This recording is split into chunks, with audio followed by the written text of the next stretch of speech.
The story begins with a faded letter, mysteriously slipped under Claire's apartment door. The ink is smeared, but the words are clear. Do you dare uncover the truth of Ashford Manor? Midnight, Friday. Claire Thompson, a young but ambitious journalist with a penchant for unsolved mysteries, stares at the letter. Ashford Manor, a crumbling estate on the outskirts of town, had long been the subject of rumors. Missing persons, strange lights, and most famously, the unexplained disappearance of Victor Ashford, its last known owner. Skeptical but intrigued, Claire reaches out to her friend Mark, a paranormal enthusiast, and two acquaintances, Lily, a local historian, and Ethan, a freelance photographer with a knack for finding the creepy and unexplained. Together they decide to investigate the manor and potentially score the story of a lifetime. The group meets outside the gates of Ashford Manor at midnight, the air thick with the scent of damp earth and decay. The mansion looms like a dark silhouette against the cloudy sky, its windows broken and its wooden frame groaning under the weight of years. Mark jokes nervously.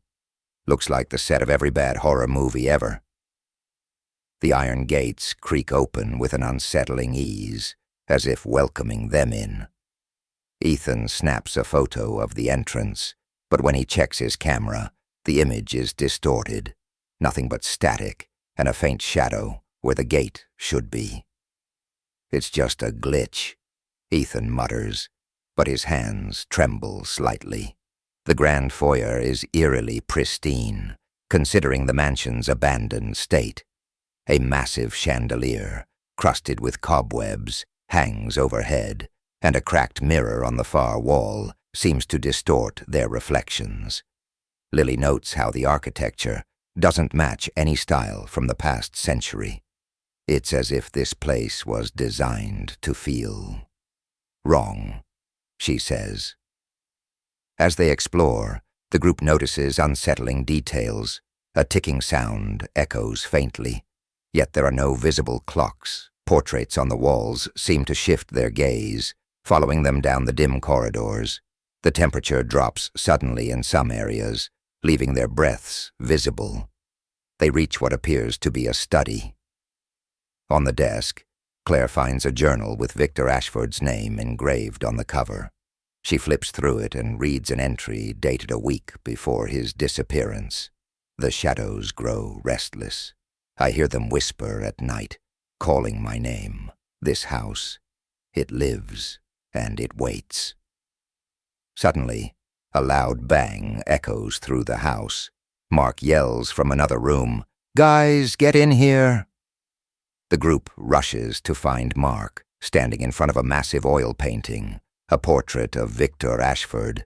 But Victor's face has been scratched out, leaving only his body and a faint outline of a shadowy figure standing behind him. Beneath the painting, scrawled in what looks like dried blood, are the words, "Don't look away." The chandelier in the foyer crashes to the ground, shattering into thousands of shards. The group freezes, their eyes darting around the room. For the first time they feel it, a presence, unseen but undeniable, lurking in the darkness. The group stood frozen, the crash of the chandelier still ringing in their ears. Dust and shards of crystal scattered across the floor, glinting in the faint light filtering through the cracked windows. Mark's breathing was loud and uneven, and Claire's grip on the journal tightened. "It's just an old house," Ethan said, his voice straining against the tension. "Probably rotting beams or something." His eyes betrayed the fear he was trying to suppress. Claire opened the journal again, her fingers trembling.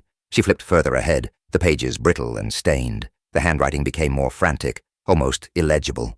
They feed on fear. The longer you stay, the harder it is to leave. "Guys, I think we've made a mistake," she said, her voice barely a whisper. Before anyone could respond, a low creaking sound echoed from the hall behind them. They turned as one, their flashlight beams slicing through the oppressive darkness. But nothing was there.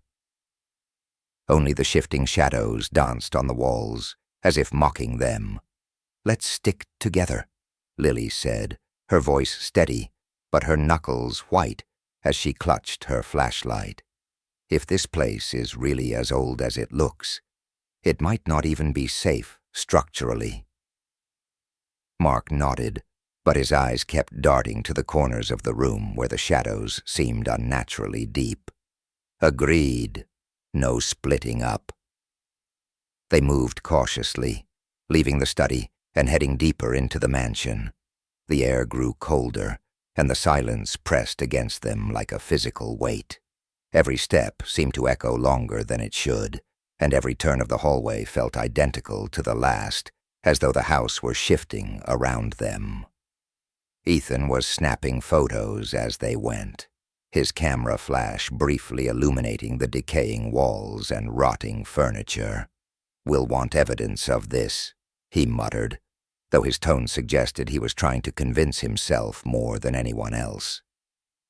After one particularly bright flash, Ethan froze, staring at the screen of his camera. "What is it?" Claire asked, stepping closer. Ethan didn't answer immediately. He turned the camera to show her the photo. It was the hallway they had just walked through, but in the background, barely visible in the gloom, stood a dark, humanoid figure. Its shape was indistinct, as though it were made of the very shadows that surrounded them, but its eyes, or where its eyes should have been, glinted faintly. "That wasn't there," Ethan said, his voice cracking. "I swear it wasn't." Claire looked over her shoulder, her heart pounding, but the hallway was empty. "Keep moving," she said, forcing herself to sound calm. "Whatever this is, it's not going to scare us out of here." But the others didn't seem convinced. They pushed on, their footsteps quickening as the sense of being watched grew unbearable.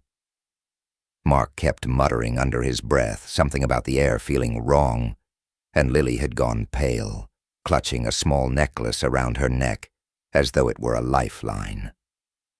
They reached another door, this one heavier and more ornate than the others. It was slightly ajar, revealing the faint flicker of candlelight within. "Who would light a candle in an abandoned house?" Lily whispered, but no one answered.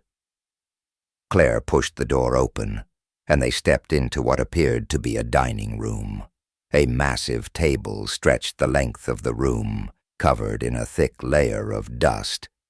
At the far end sat a single candelabra, its flickering flames casting eerie shadows that seemed to shift unnaturally. On the table, arranged in a perfect line, were 4 plates. Each one had a name written on it in a swirling, elegant script. Claire, Mark, Lily, Ethan. Lily let out a small gasp and stepped back, bumping into Ethan. This isn't possible. How would anyone know we were coming?" Before anyone could respond, the flames on the candelabra flared violently, illuminating the room in harsh light. For a brief moment, the shadows on the walls formed shapes, human figures with stretched, unnatural limbs all facing the group. Then the light died, plunging them into near darkness. Ethan's camera flashed, briefly illuminating the room again. The shadows were gone, but the oppressive feeling of their presence remained. "We need to leave," he said, his voice rising. "Now." But as they turned back to the door, they found it closed. Mark tried the handle, pulling and twisting, but it wouldn't budge. "It's locked," he said, his voice tight with panic. "It wasn't locked when we came in." Claire turned back to the table, her eyes drawn to the plates with their names.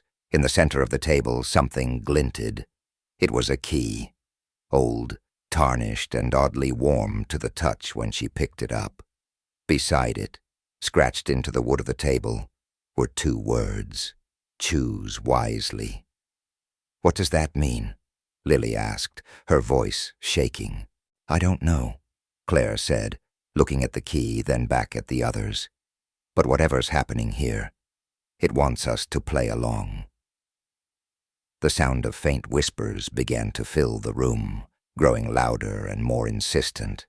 They weren't in English, or any language Claire could recognize, but they carried an undeniable weight, a pressure that seemed to crush the air around them. The shadows along the walls began to writhe, as if agitated by the group's indecision. "Claire," Mark said, his voice low, "we have to get out of here, now." Claire nodded, gripping the key tightly, but as she moved toward the door, the whispers crescendoed, and the shadows surged toward her, as if alive.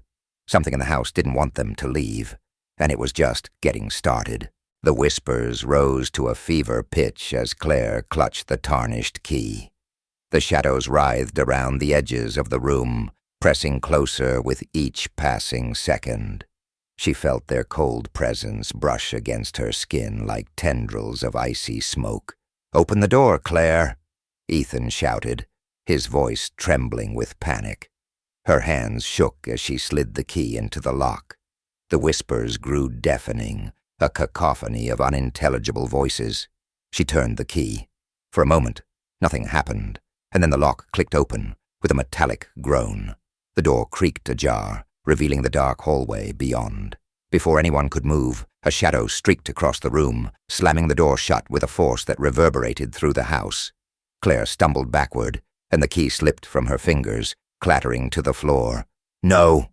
Mark shouted, lunging for the key, but it slid across the floor as if dragged by an invisible hand. It vanished into the darkness beneath the table. The whispers stopped. The sudden silence was worse. Claire's flashlight beam trembled as she swept it across the room. The candelabra was still burning, but the flames no longer flickered. They burned steadily, unnaturally still, casting long shadows that stretched toward the group like claws. Ethan backed toward the wall, his breathing ragged. "This isn't a ghost story. This is something else. Something worse." Lily knelt beside the table, her hands fumbling in the darkness. "The key. It has to be here somewhere." Her voice was frantic, verging on hysteria. Claire crouched beside her, using her flashlight to search beneath the table. For a moment, she thought she saw the glint of the key. She reached out, her hand brushing against something cold and wet. Her flashlight revealed nothing but the floorboards, yet the sensation lingered, like touching the surface of still water. Then she felt it. A hand, small, skeletal, and impossibly cold. It wrapped around her wrist with a vice-like grip, pulling her toward the shadows. Claire screamed, yanking her arm back with all her strength. The grip released, and she fell backward, clutching her wrist. "What happened?" Mark asked, pulling her to her feet. "There's something under there," Claire said, her voice shaking. It grabbed me." Mark hesitated, then grabbed a chair and shoved it beneath the table. It made no sound as it disappeared into the darkness. He pulled it back out. The legs were wet, dripping with a dark, viscous liquid that smelled faintly of iron. "We're not alone here," Mark said, his voice low. The group huddled together, their flashlights scanning the room. The shadows were no longer still. They rippled and shifted, taking on vague, humanoid shapes. Eyes, dozens of faintly glowing eyes, blinked in and out of existence within the darkness. The whispers returned, but this time they were different, clearer. One voice rose above the rest, deep and resonant, as though it came from the walls themselves. "Stay." Lily stumbled backward, shaking her head. We can't stay here." Ethan pointed his flashlight at the door. "Then we fight our way out. Whatever this thing is, it's not going to keep us here." Mark nodded, grabbing one of the dining chairs as an improvised weapon. "Let's make a run for it." Claire hesitated. The key was still missing, and she felt certain it was the only way to escape. But the longer they stayed in the room, the more the house seemed to close in around them. Before they could decide, the walls began to move. Slowly, almost imperceptibly, the room seemed to shrink. The shadows pressed closer, their shapes becoming more defined. Tall, angular figures with elongated limbs and eyeless faces. One of them stepped forward, its form rippling like smoke. It raised an arm, and the door slammed shut again with a thunderous boom. The voice came again, louder this time. "You cannot leave." Claire's heart raced. "What do you want from us?" she shouted. For a moment, the shadows stilled. Then the voice spoke again, low and menacing. "To remember." The shadows surged forward, engulfing the group in darkness. Claire felt the ground vanish beneath her feet. She was falling, weightless and cold, as the whispers grew louder, surrounding her completely. Then, just as suddenly as it began, the darkness lifted. Claire opened her eyes to find herself alone in a small, dimly lit room. The others were gone. On the floor in front of her lay the journal, its pages fluttering as though caught in an invisible breeze. The shadows around her pulsed, waiting. She picked up the journal, and a single word burned into the page before her eyes. "Choose." Her flashlight flickered, and the whispers began again. This time they were calling her name. Claire's flashlight barely held its beam, flickering weakly as the shadows closed in. She clutched the journal tightly, its pages whispering faintly as though alive, repeating her name in an unsteady rhythm. "Claire, Claire, choose, choose." Her breathing came in short, shallow gasps. The room seemed smaller now, the walls unnaturally angled and pulsing as though they were breathing. She tried to call out for the others, but her voice broke in the oppressive silence. She flipped through the journal's pages, scanning the frantic scrawls of Victor Ashford. Each entry was more unhinged than the last, spiraling into paranoia. One line caught her attention, written in jagged letters. "The house knows you. It sees who you are, and it makes you choose what you fear most." Claire swallowed hard. She didn't understand what it meant, but it chilled her to the core. She pressed her back against the wall, steadying herself. She had to think, had to focus. The key. She needed the key. It was the only way out. As if in answer to her thought, the shadows parted, revealing a doorway. It wasn't the same door she had entered through. It was smaller, its frame warped, with the edges dripping a black, tar-like substance. Beyond it was darkness, so complete, it seemed to swallow the faint light from her flashlight. She hesitated, but the journal seemed to tug at her, urging her forward. The word "choose" flashed again across the page, this time etched deep into the paper, as though carved with a blade. She stepped through the doorway. The hallway beyond was impossibly long, its walls lined with mirrors. Each mirror reflected her, but not as she was. In one, she was younger, bright-eyed, and innocent, holding a notebook and a pen, the aspiring journalist she had once been. In another, she was older, weary, and worn, her face lined with regret. One mirror caught her eye.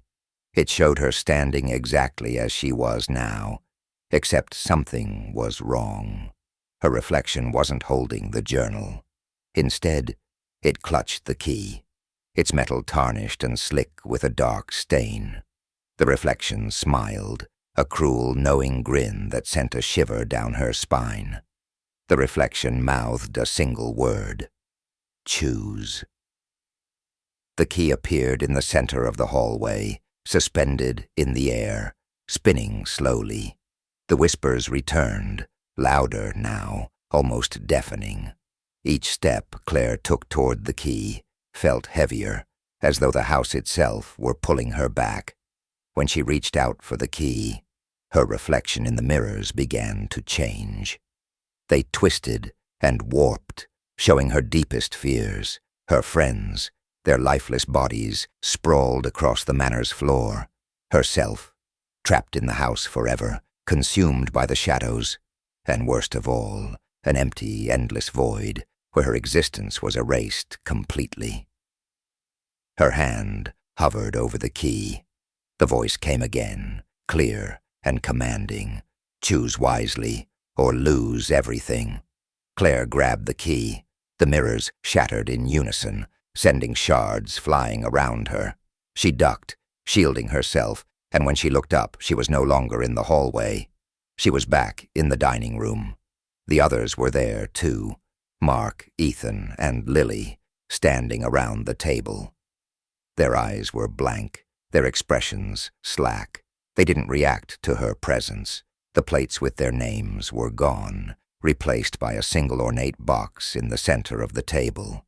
It was old, its wood cracked and splintered, and it pulsed faintly as though alive. "Guys?" Claire called out, her voice shaking. They didn't respond. Instead, the box began to whisper, its voice low and insistent. "Open me." She hesitated, looking at the others. Their blank stares were unnerving, and her heart ached at the sight of them like this. The key in her hand felt heavy, almost burning against her palm. "Open me." The box whispered again, louder this time. Claire approached the table, her footsteps echoing unnaturally loud in the silence. She slid the key into the lock on the box. It clicked open. Inside was a single, withered piece of paper. On it, in Victor Ashford's handwriting, were the words, "One stays, the others go. Choose." The whispers rose again, a chorus of voices urging her, taunting her. The shadows loomed over the room, twisting and writhing. Claire's friends remained motionless, their faces eerily calm. "No," Claire said, her voice breaking. "I'm not choosing. I won't." The shadows surged forward, wrapping around her friends, pulling them toward the walls. Claire screamed, reaching for them, but her hands passed through them like smoke. The house itself seemed to roar, a deep, guttural sound of anger and frustration. The shadows stopped, holding her friends in place. The whispers fell silent, and the voice returned, calm and cold. "Choose, or the house chooses for you." Tears streamed down Claire's face. "I can't do this." But deep down, she knew she had no choice. One of them had to stay. Claire's knees buckled, and she collapsed onto the cold floor, the key slipping from her trembling fingers.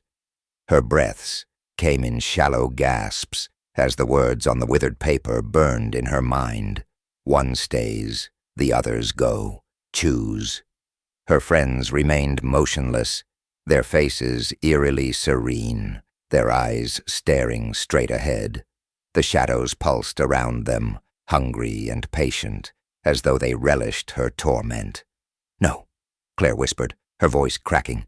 "There has to be another way." The house didn't respond with whispers this time. Instead, the walls shuddered, and the table cracked down the middle, its splintering wood echoing like a gunshot.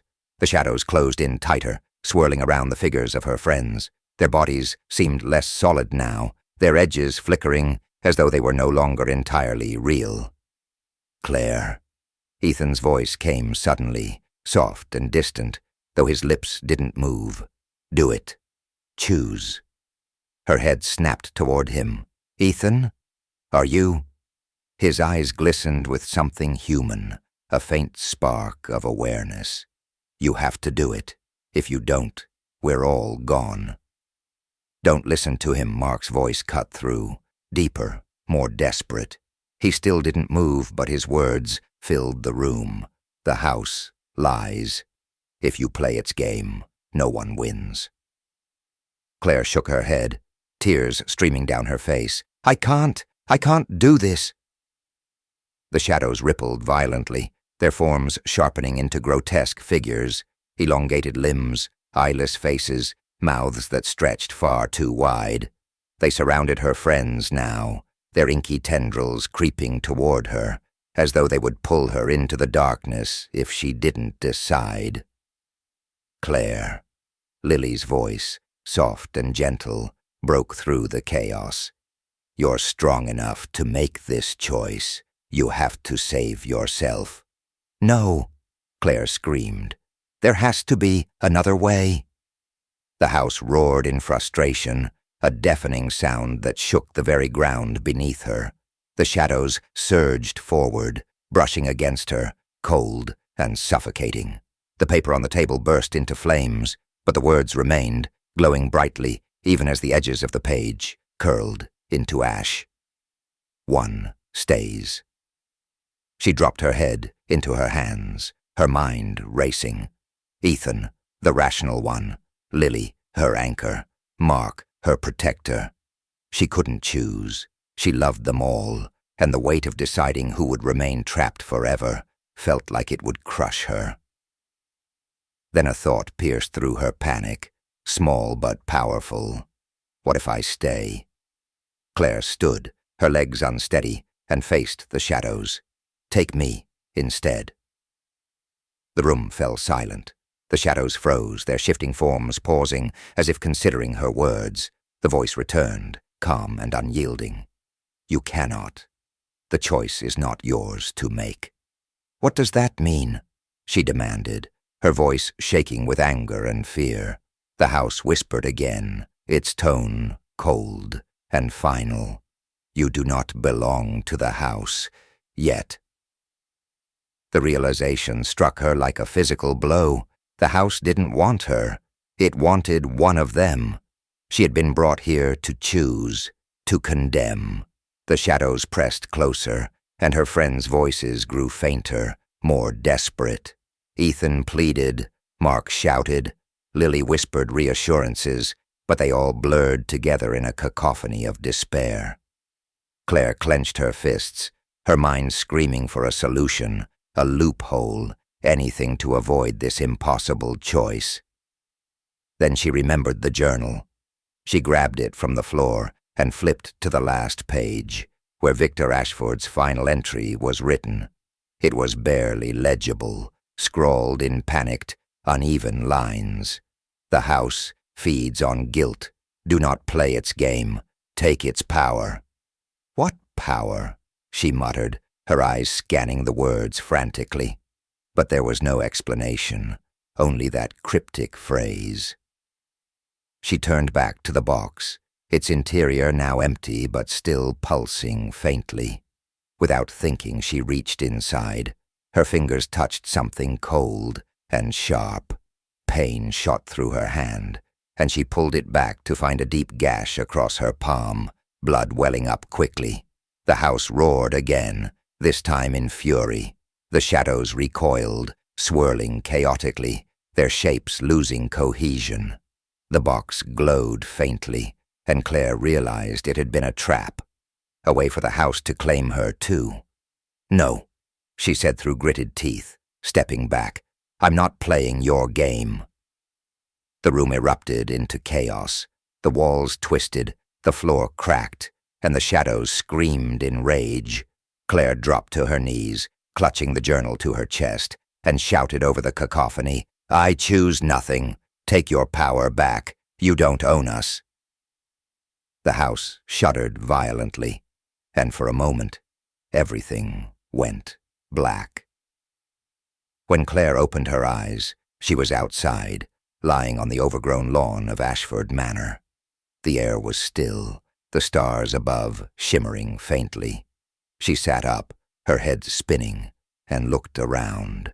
Mark, Lily, and Ethan were there, sprawled nearby, their faces pale, but alive. Claire? Ethan's voice was hoarse as he pushed himself up. What happened? I don't know, she said, tears streaming down her face. But I think we're free. The manor stood in silence behind them, its windows dark and empty. The shadows were gone, and the whispers had faded, but Claire knew the house wasn't truly finished. It had let them go, for now. She helped the others to their feet, and together they walked away, leaving Ashford Manor behind. But as they reached the gate, Claire couldn't resist looking back one last time. In one of the windows, a shadow moved, and then it was gone. The house would wait. It always did. The walk away from Ashford Manor was silent, each step heavy with the weight of what they'd just endured.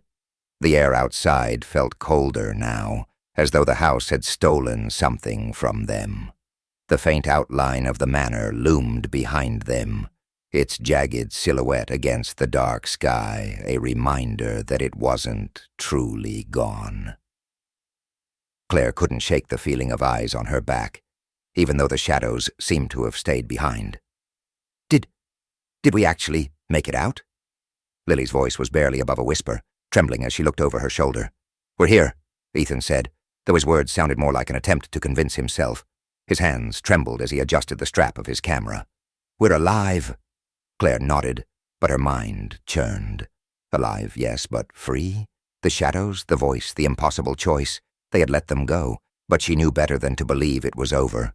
The house always had another layer. "We need to talk about what happened," Mark said, breaking the silence. His face was pale, his eyes hollow. "Because I don't think this is the end." "It's never the end," Claire muttered, glancing at the journal still clutched in her hands. The faint stain of her blood marked its edges, as though the house had claimed a piece of her. The group paused at the edge of the woods, where the trees parted to reveal the main road. A weak streetlight flickered in the distance, its dull glow barely illuminating the cracked asphalt. It should have been comforting to see something normal, but it wasn't. Not after what they'd seen. "What now?" Lily asked, wrapping her arms around herself.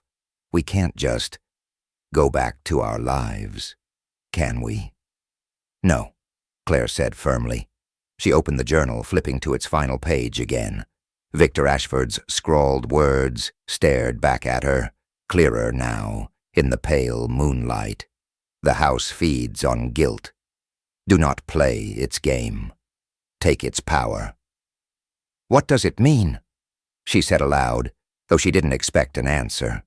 Mark leaned over her shoulder, his brow furrowing. "It said the house feeds on guilt. What if that's why it makes you choose? It doesn't care who stays or who goes. It just wants you to live with the weight of what you did or didn't do." Ethan shook his head, his expression haunted. "But none of us chose. That should have made it worse." "Maybe that's why it let us go," Lily said, her voice faltering. "We broke the cycle." Claire wasn't so sure. She stared at the journal, running her fingers over the blood-stained cover. The house had demanded a choice, but she had refused. It had retaliated with chaos. Yet somehow they had all made it out. But what if the price hadn't been paid? What if it was simply biding its time? The wind rustled through the trees, carrying with it a faint whisper. Claire froze. It was almost imperceptible, but it was there.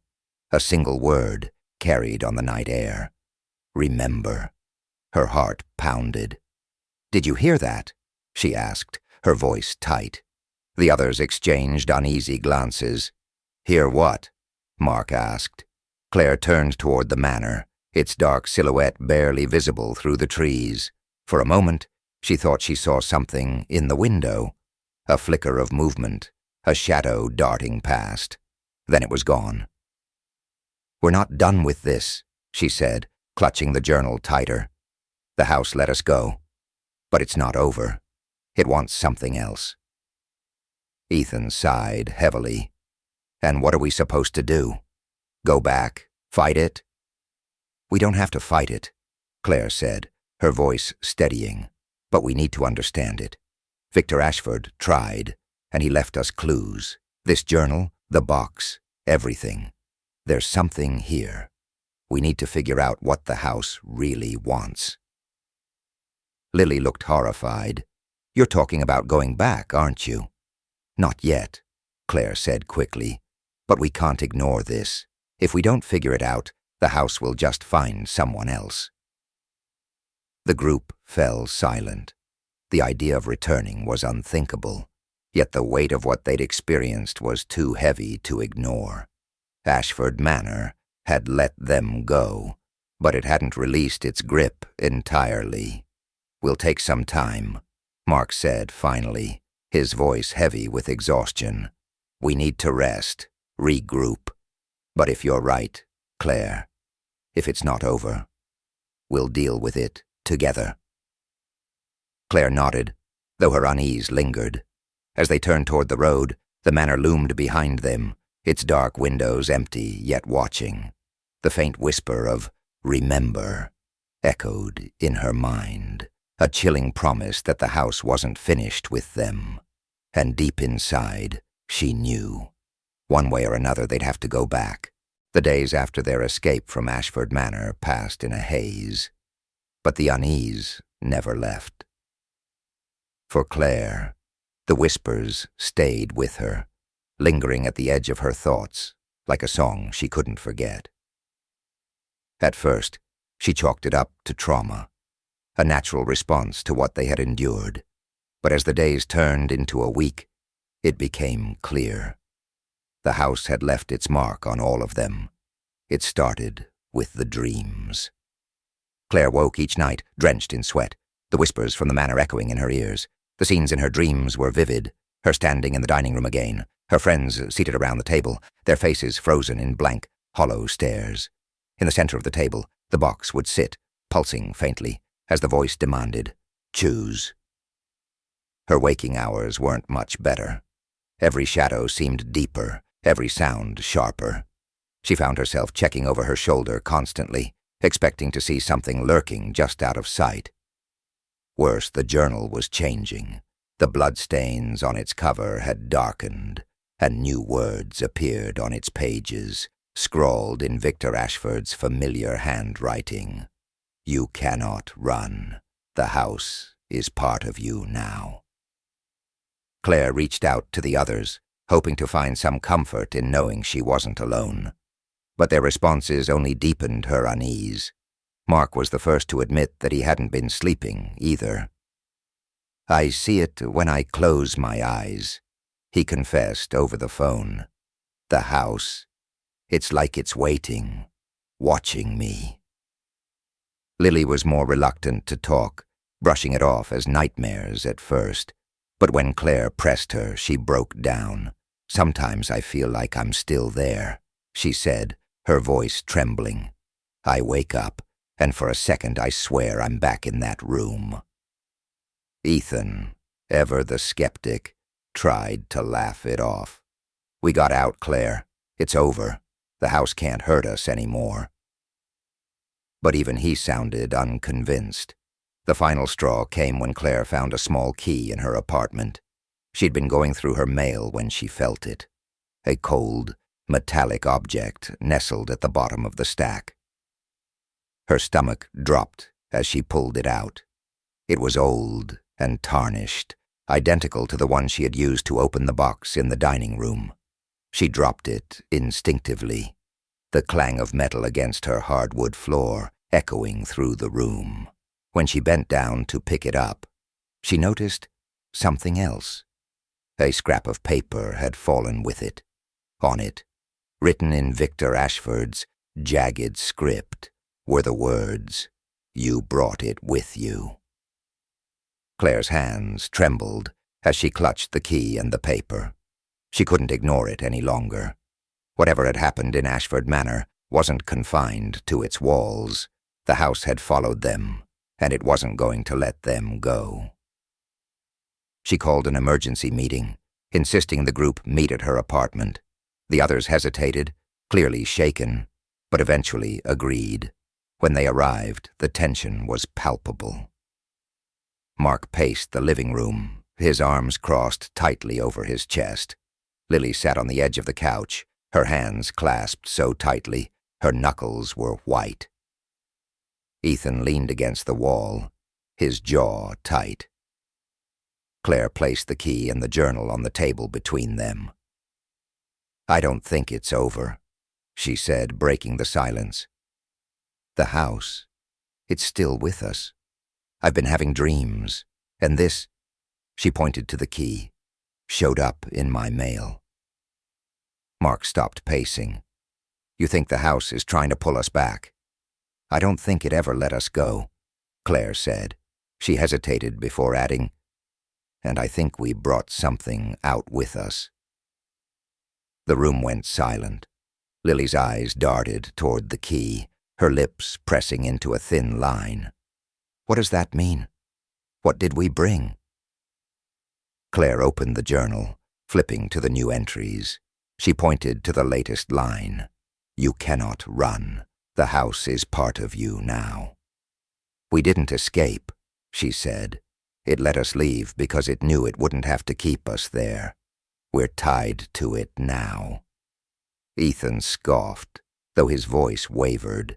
So what? You're saying we're haunted? That the house is alive, and it's out here with us? It's not just that, Claire said. It's like the house has a piece of us, and unless we figure out how to break its hold, it's going to pull us back.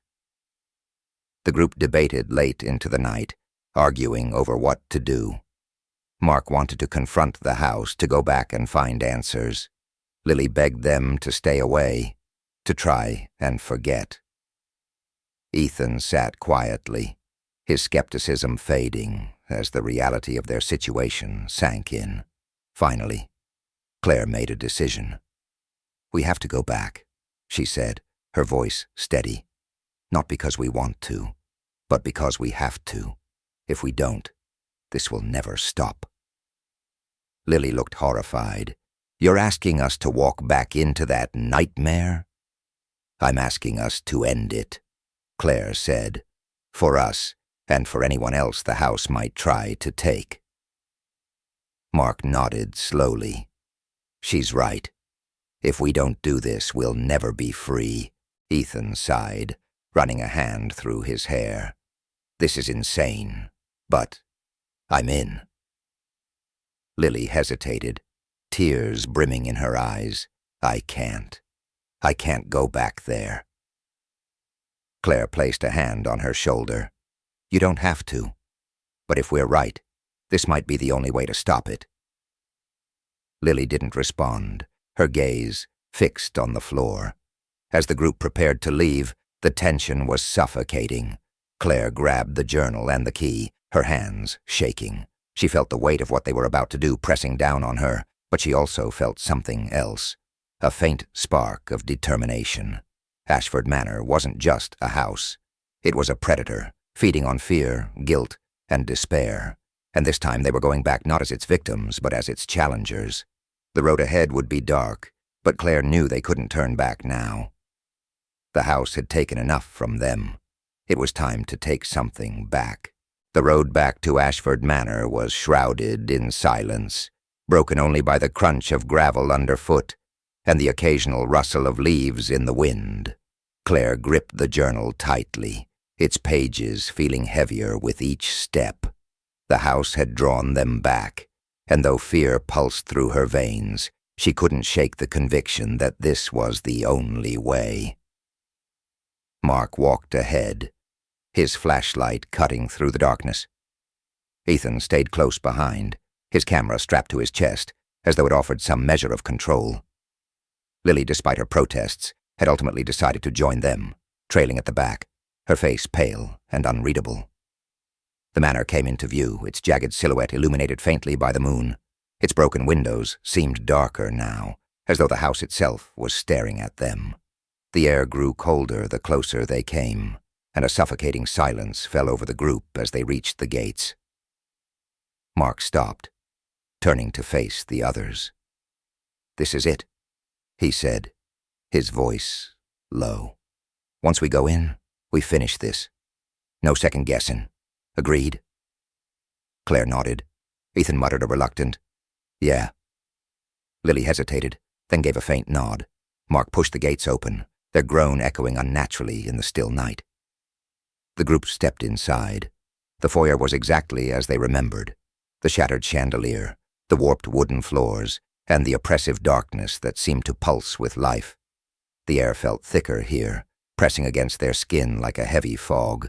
Claire opened the journal, flipping to the last entry again. Take its power. What does that even mean? Ethan muttered, glancing around nervously. We've got a journal full of cryptic nonsense and no real plan. Victor Ashford left these notes for a reason, Claire said, her voice steadier than she felt. He was trying to fight back. We just have to figure out how. A faint creak echoed through the house like footsteps on distant floorboards. The group froze, their flashlights darting to every corner of the room. The shadows seemed thicker now, shifting unnaturally in the dim light.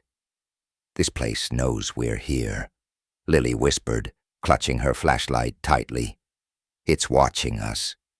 It always was, Mark said grimly. Let's keep moving. They retraced their steps from their last visit, heading toward the dining room.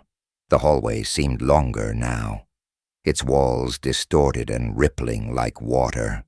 The mirrors that once lined the walls were cracked and darkened, their surfaces no longer reflective.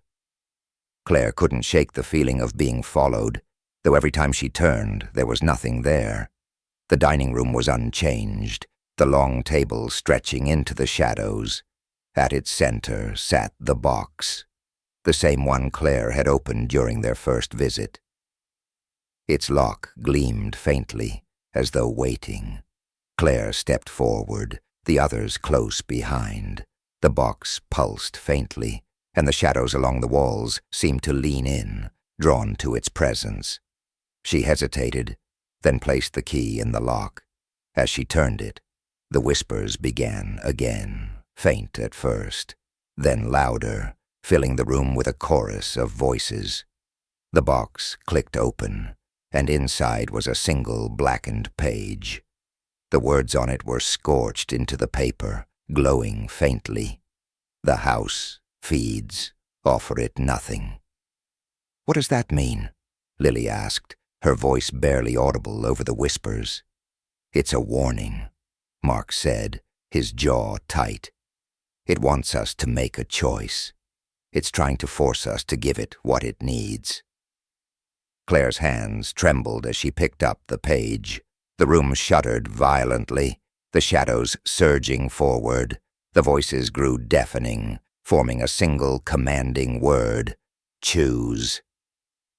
The shadows lashed out, wrapping around Ethan and pulling him toward the walls. He screamed, clawing at the tendrils, but they tightened their grip, dragging him back. "No!" Claire shouted, dropping the page and grabbing his arm. "We're not playing your game." The shadows hesitated, their grip loosening for a fraction of a second. Claire's heart raced as she realized the truth. The house wasn't omnipotent. It thrived on their fear, their guilt, but it could be resisted. "Don't fight it," Ethan gasped. "Just go." "No." Claire's voice was fierce now, steady despite the chaos. "We're not giving it anything." She pulled Ethan free, and the shadows recoiled, writhing violently. The house roared in anger, a guttural sound that shook the walls. "We're not here to feed you," Claire said, her voice rising above the noise. "We're here to end this." The shadows surged again, but this time they hesitated. The house seemed to realize they weren't playing along, and its movements grew erratic, uncertain. Claire grabbed the journal and flipped to an earlier page, her eyes scanning Victor's frantic notes. "It cannot exist without its guilt. Confront it. Take it from the inside." She turned to the others. "The house isn't alive. It's a construct. It's built on fear, guilt, and despair. If we take those away, it has nothing left." "How do we do that?" Mark asked, his voice taut. Claire's eyes fell on the box. "We confront it. Together." The room twisted violently as the house reacted, the shadows surging and writhing in fury. The walls cracked, revealing dark, endless voids beyond. The whispers turned to screams, but Claire held her ground. "Focus!" she shouted. "It can't survive if we take away its power." The group joined hands, their resolve strengthening as they faced the shadows together. The box glowed brighter, and the whispers turned desperate, pleading. The house began to crumble around them, the walls folding in on themselves, the shadows disintegrating into ash. The oppressive weight lifted, and the air grew lighter, freer. The manor shuddered one final time, then fell silent. When the group opened their eyes, they were standing outside. The manor was gone, reduced to a pile of rubble. The oppressive darkness had lifted, and the stars above shone brightly. Ethan looked at the ruins, then back at Claire. Did we really do it? Claire nodded, though her heart still ached with the weight of what they had endured. We did. It's over. But as they turned to leave, a faint whisper carried on the wind. Remember. The house was gone, but its memory lingered, a shadow in their minds that would never truly fade. They had won, but the cost would follow them forever. The group sat in silence around a small fire in a clearing just beyond the ruins. Mark stared into the flames, his jaw tight, while Ethan busied himself with his camera, though the lens was cracked and the memory card missing. Lily hadn't spoken since they left the manor, her hands trembling as she sipped from a flask of water. "We did it," Mark said finally, breaking the silence. "The house is gone. It can't hurt anyone else now." "Are we sure about that?" Ethan asked, his voice sharp, "because I can still hear it in my head." Claire nodded slowly. "I can too. That whisper? It's not just the house. It's something deeper." Lily glanced up, her voice barely audible. "What if it's not over? What if it's just somewhere else now?" Ethan scoffed, but his hands were shaking. "If we destroyed it, then it's gone, right?" Claire opened the journal again, flipping to the last page. The words that had once glowed faintly were gone, the page blank. But as she stared at it, faint scratches began to etch themselves into the paper, forming a single sentence. The house was only a door. Her breath caught in her throat. "It's not over," she whispered. Mark leaned forward. "What do you mean?" Claire turned the journal around, showing them the new message. The house wasn't the source. It was just a doorway. Something else is out there. The fire crackled loudly, and the group fell silent. The realization hit them like a wave. Their victory wasn't as complete as they had thought. Later that night, as the others tried to rest, Claire sat alone, staring at the journal. The fire had burned down to embers, casting flickering shadows across the clearing. She felt the weight of everything pressing down on her. The choices they had made, the friends they had almost lost, the unknown force that still lingered just out of reach. She flipped through the journal's pages, hoping for some final clue, some sign of what to do next. Instead, the writing began to shift before her eyes, new words appearing. The shadow moves, the guilt spreads, it seeks a new home. A chill ran down her spine. She slammed the journal shut and stood, her heart pounding. She glanced toward the ruins of Ashford Manor, half expecting to see something stirring in the rubble. But there was only darkness. "Claire?" Lily's voice came from behind her. She turned to see her friend standing at the edge of the clearing, her eyes wide with fear. "I can feel it," Lily said, her voice trembling. "It's still here, watching us." Claire walked over and placed a hand on her shoulder. "We'll figure it out," she said, though her own fear was barely contained. "We'll stop it." The next morning, the group returned to the site of the manor. In the light of day, the ruins seemed less menacing, the jagged remains of the house little more than a pile of debris. But Claire knew better than to trust appearances. As they searched the rubble, They found strange remnants, blackened stones that pulsed faintly with heat, shards of mirrors that reflected nothing but darkness, and faint traces of footprints that led away from the ruins. "It's moving," Mark said, crouching to examine the footprints. "Whatever it is, it's not tied to this place anymore." Claire nodded. "It's looking for a new home, another place to feed." "What do we do?" Ethan asked, his voice tight. "We can't follow it. We don't even know where it's going." Claire opened the journal one last time. The pages were blank, but a faint image began to form on the inside cover. A map. It showed a winding path through a dense forest, leading to another location marked with an ominous symbol. "It left us a trail," Claire said, "and I think it wants us to follow." "Why would it do that?" Lily asked, her voice laced with fear. "Why would it lead us to where it's going?" "Because it's not done with us," Claire said. "It doesn't want us to win. It wants us to make another choice, another sacrifice." Ethan shook his head, stepping back from the map. "No, no way. I'm done. We destroyed the house. That's enough." "It's not enough," Claire said, her voice firm. "If we don't stop it, it'll just keep feeding. It'll find another place, another group of people, and it'll do this all over again." Mark stood and dusted off his hands. "So, we follow the trail." Lily hesitated, her eyes darting between Claire and the ruins. "What if it's leading us into a trap?" "It probably is," Claire admitted.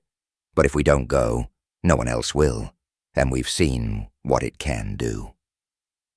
After a long pause, Lily nodded. "Okay, but this time we have to make sure it's the end." The group gathered their supplies and prepared to follow the map. The trail led deeper into the forest, toward a place none of them recognized. As they set off, the journal grew heavier in Claire's hands, its presence a constant reminder of the burden they carried. Behind them, the ruins of Ashford Manor stood silent, but the faintest shadow shifted among the rubble. The house was gone, but the darkness had not been defeated. It had simply moved.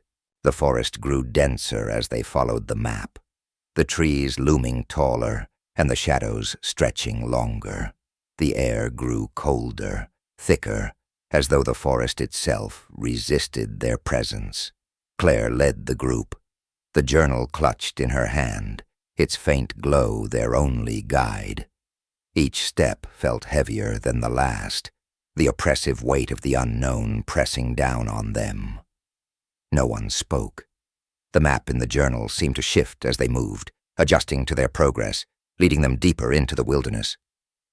Every so often, Claire glanced over her shoulder, half expecting to see the shadows from the manor creeping after them.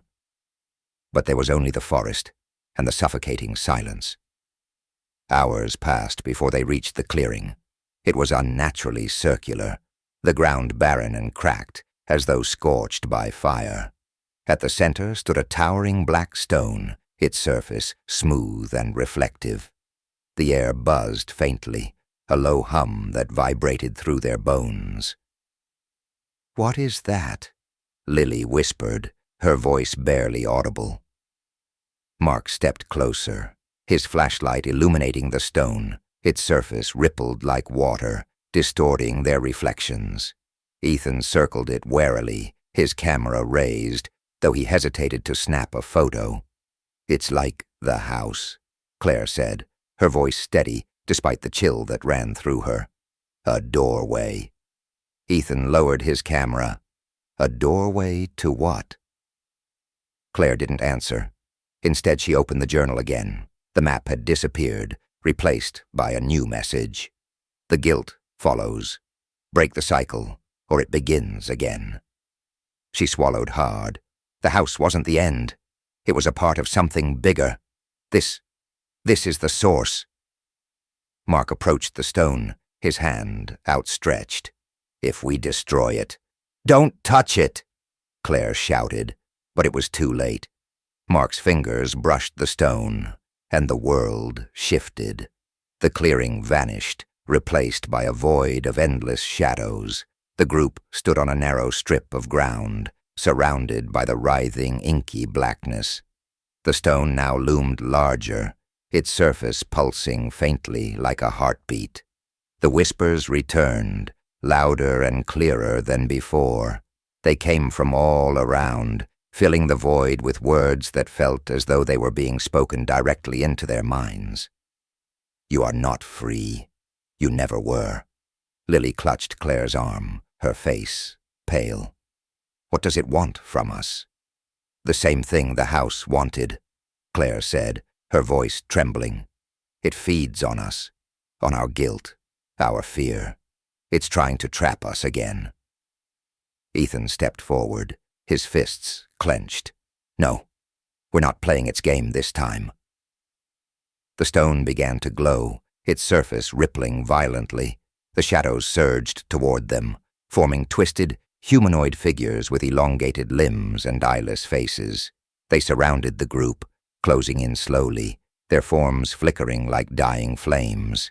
Mark raised the flashlight, its beam cutting through the darkness. "What do we do?" he shouted. Claire flipped through the journal, the words shifting and changing as she read. One phrase stood out, written in bold, jagged letters. "Confront what you carry. Take it back." Her heart raced as understanding dawned. "It's feeding on us because we let it," she said, turning to the others. "It's using our guilt to keep itself alive. If we take it back, if we let go, it can't survive." The shadows stopped, their forms quivering as if reacting to her words. The stone pulsed faster, its glow intensifying, as though trying to drown out the truth. "How do we let go?" Lily asked, tears streaming down her face. "How do we just stop feeling guilty?" "We face it," Claire said. "Whatever we're carrying, whatever it's using against us, we confront it." The shadows lunged forward, and the void twisted violently. The group was thrown apart, each of them landing on separate stretches of ground. Claire scrambled to her feet, the journal still in her grasp. The shadows around her shifted, forming a single figure, herself. But this version of Claire looked different, hollow, exhausted, weighed down by something she couldn't see. "You failed," the shadow Claire said, its voice cold and biting. "You should have chosen. You let them suffer because you couldn't make a decision." Claire's chest tightened. The memories of the house flooded back, her hesitation, the moment she refused to choose who stayed, the guilt that had followed her since. "I didn't fail," she said, her voice shaking. "I didn't play your game." "You left them vulnerable," the shadow hissed. "You let them carry the weight because you were too afraid to act." Claire clenched her fists, the journal pressing against her chest. "No, I made the only choice I could, and I won't let you twist that into something it wasn't." The shadow Claire lunged at her, but she stood her ground. The figure dissolved into smoke, and the void around her flickered. The stone dimmed slightly, its pulsing slowing. The others faced their own trials.